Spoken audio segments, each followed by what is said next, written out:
मामाच्या मुलाच्या लग्नासाठी आम्ही सर्व गावी आलेलो होतो. लग्नाला 5-6 दिवस बाकी होते. तर 4 दिवसात काय करायचं म्हणून मग आम्ही ठरवलं की मालवणला फिरायला जाऊया. मालवण तसं गावावरून जवळच आहे. मग आम्ही जाण्यासाठी गाडीच केली. अशा तऱ्हेने आमचा मालवणला जाण्याचा प्रवास सुरू झाला. फिरायला जाण्याचा उत्साह वेगळाच असतो.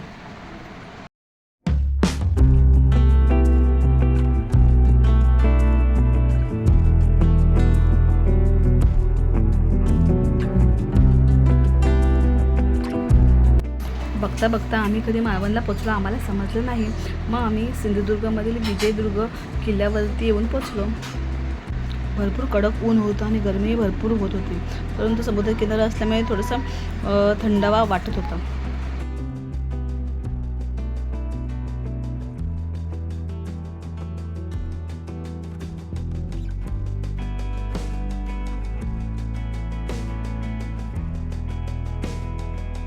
श्रीराज आणि अन्वीची नुसती पळायची घाई, सारख्या पळत होत्या.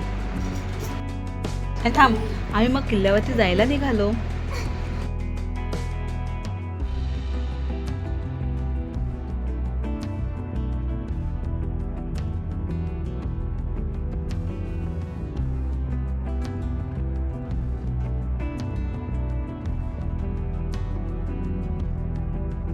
वरून समुद्र बघायला इतका भारी वाटत होता ना, खरंच खूपच छान वाटत होता. हे किल्ल्याच्या सभोवताली पाणीच पाणी, वावांती थंड हवा येते.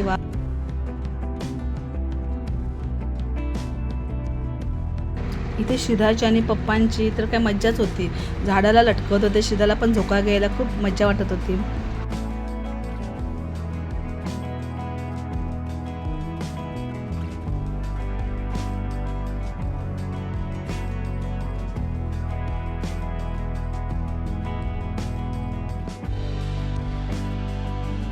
ते दीदीचे पप्पा मस्त एन्जॉय करत होते. दीदी मस्त झाडाला झोके घेत होती आणि फुल एन्जॉय करत होती.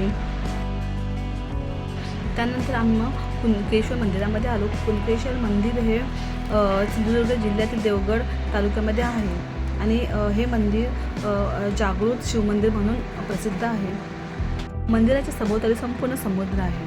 आम्ही गेलो तेव्हा या मंदिरामध्ये जास्त गर्दी नव्हती आणि आमचं दर्शनही छान झालं.